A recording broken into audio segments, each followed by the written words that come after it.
Welcome back to the Problem Solved podcast. My name's Matt Gribchik, and today I'm joined by one of our project managers, Sarah Bell. How you going? Good. It's good. Welcome. Thank you. I'm happy you were able to join me. Yes, it's been a long time coming. It has. So Sarah works in my office as one of my project managers. She's been with the business now for 3 years. Yeah, 2.5. 2.5. Feels that 3. Yeah, I rounded it up. The reason why I wanted to put Sarah on the podcast today was just because I think that your career trajectory has been very unique, very impressive. And I think you have some very good insights into the industry now. We've worked alongside each other on some very challenging projects. So I'm actually keen personally to get your insight in some of those jobs and get your opinion on them. Yes. So what we might do is I might touch on why you initially came to MG Group for a job and decided to pursue project management. It's actually quite a funny and long story, but I obviously moved up to Queensland about 5.5 years ago, followed my partner up here for his work. Yep. However, before that I started in real estate, so that's where I initially got my love for, I suppose, building and maintenance. Yep. I was a property manager, and then when I moved up here I actually worked for Koloshi as a property manager, so I did a lot of maintenance through them and then moved into the building industry, so started in shop fit outs and then moved into residential new builds, renovations, shop fit outs again. Yep. And then I got a call from you, actually. Yep, you did. A friend had my resume who was in the building industry and it had come across your desk. Yep. And to be frank, when you did call me, I actually didn't know who you were. I didn't know that my resume had been passed on, but it's been a blessing. It has. For sure.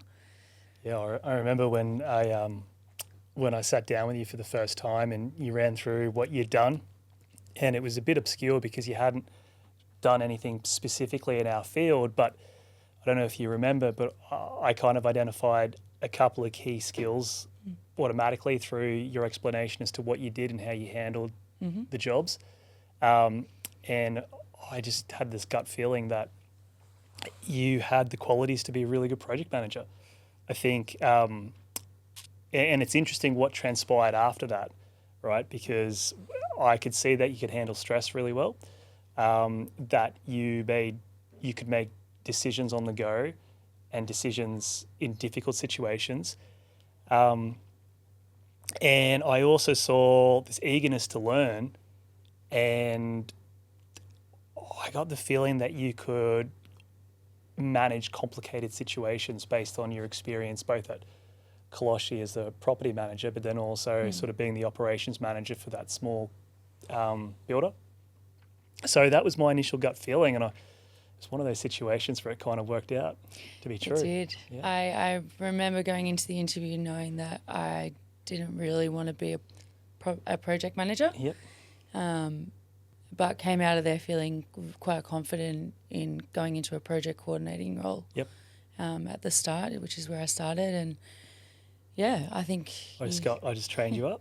You did, and yeah, from that moment on, I suppose, like you said, I was willing to learn, and I kind of got thrown in the deep end a little bit at the start. You did, but I think it was those core qualities that I saw that I knew that the technical stuff could be taught on the job.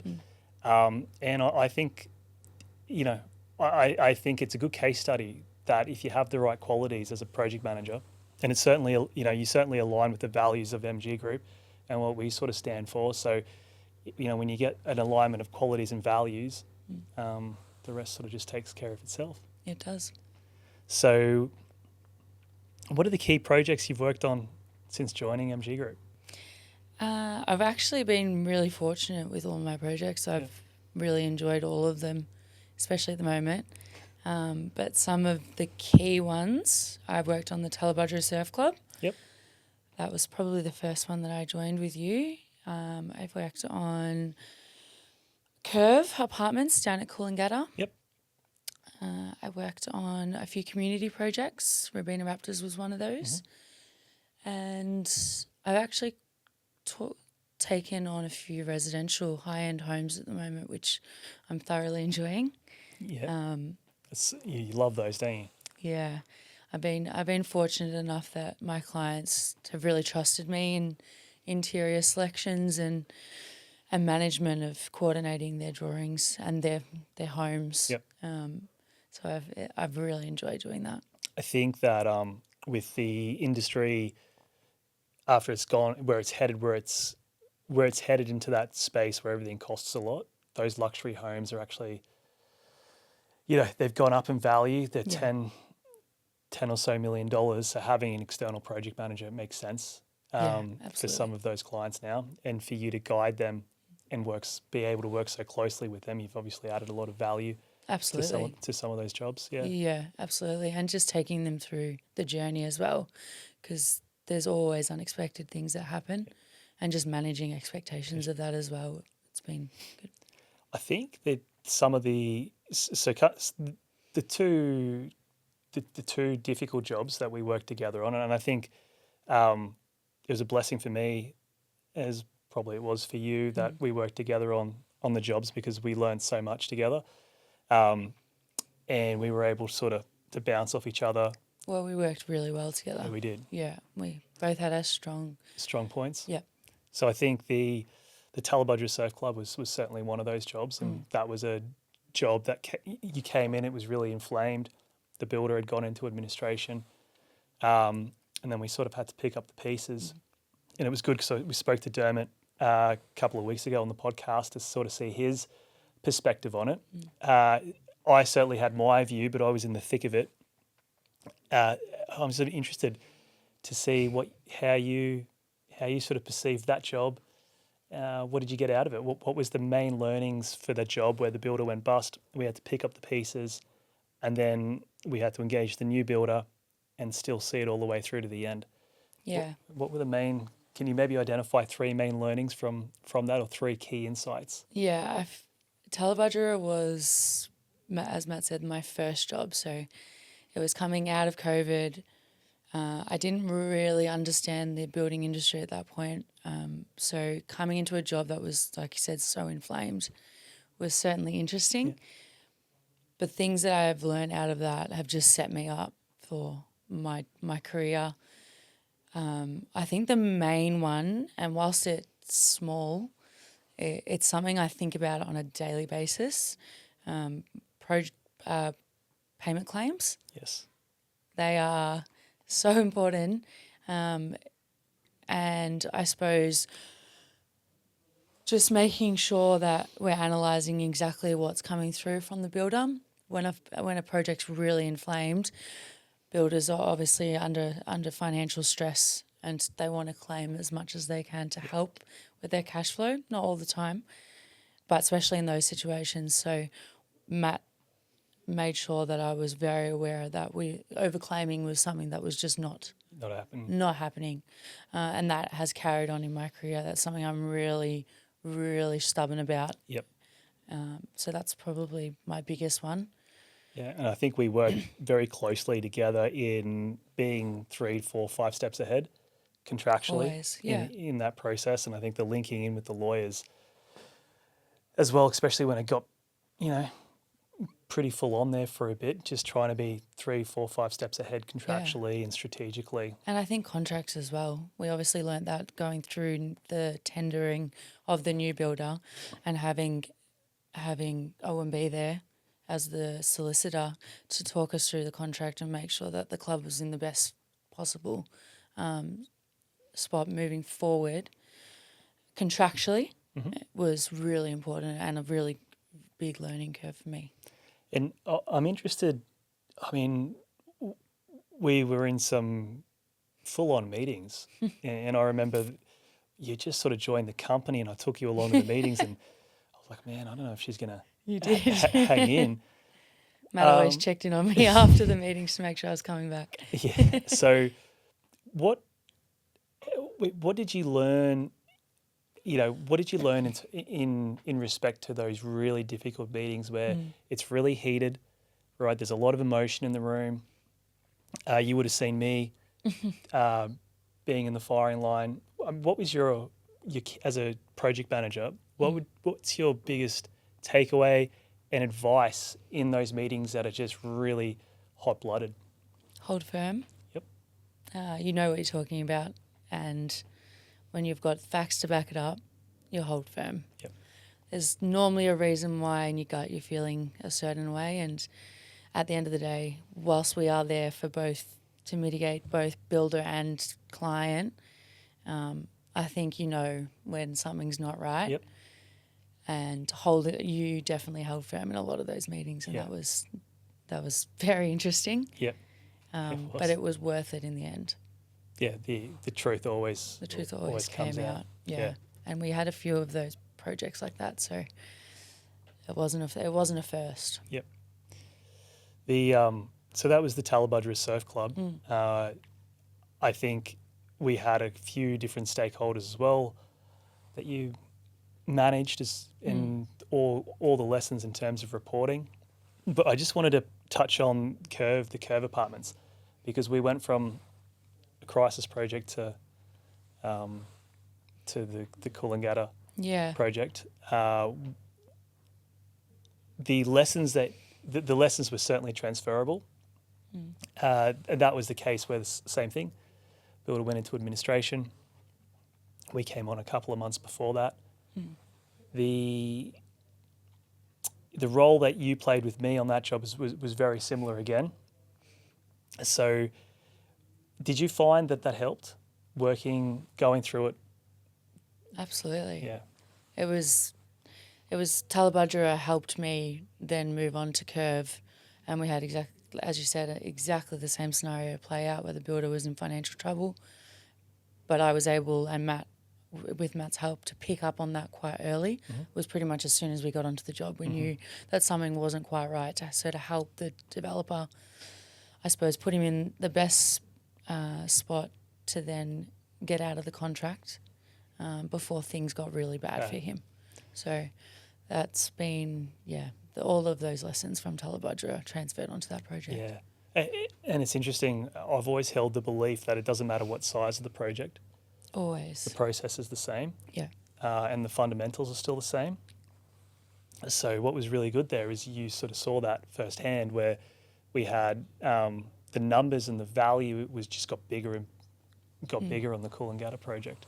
Yeah. But the process and the fundamentals still stayed the same. Absolutely. And that was really transferable from Tully to Curve. It was, except it was quite a bigger scale, I suppose. Curve was more heightened, I found. Yes. The builder was really adamant on that job, and the developer had, I suppose, a relationship with the builder prior. So for us to come in and kind of blow that up was hard at the start. Yeah, it was, wasn't it? Yeah. It was. It was strategically challenging. It took a good 3 months for us to set that up. Yeah. To put him in the best spot to move forward with the project. Yeah. The closeout of those two projects. So I just sort of want to set the context. Is, within the first 2 years of joining the company, you're exposed to crisis projects. I mean, how do you feel about your role now? Like, what attracts you to project management and being a project manager after going through those projects? I love seeing projects finish. Yeah. I love seeing them to the end. I like seeing happy clients because I'm so heavily involved sometimes with interiors. I love seeing the projects come to life. I think Curve's a really good example of that.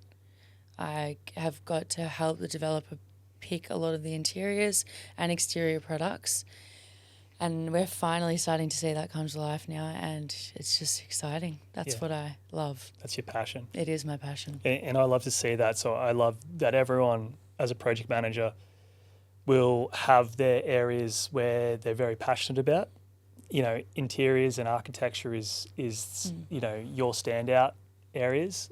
So to see you, what's been pleasing and something I've loved to see is how you've gone from becoming a very technically proficient project manager and being able to manage your own projects in a short amount of time, but then for you to express your own management style and for you to focus on other areas that and help clients in the interiors and in the design aspects as well, and have such a heavy input in that.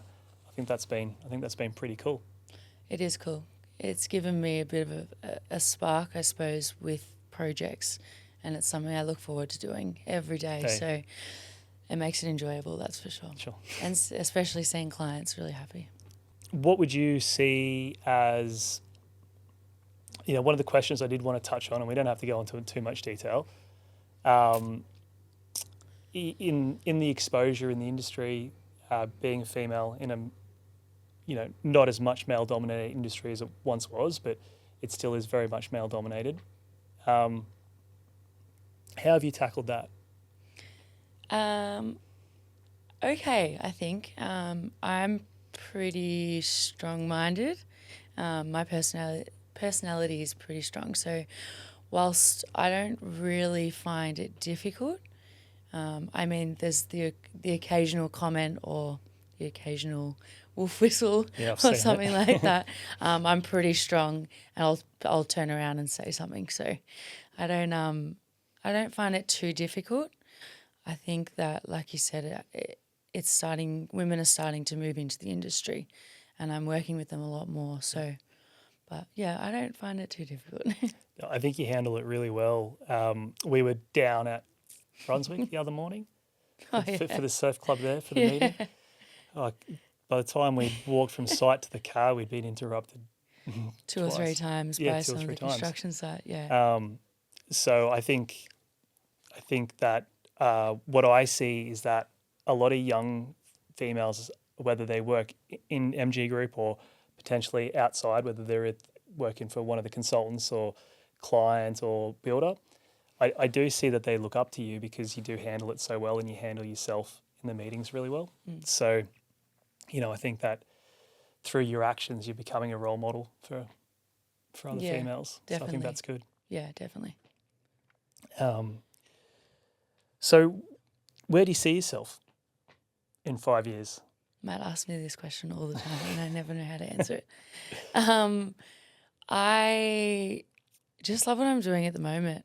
But what I'd love to see is, because I do love learning and I like to always be learning new stuff, probably bigger projects. I'd like to go into some larger projects and just start learning more, or as much as I can.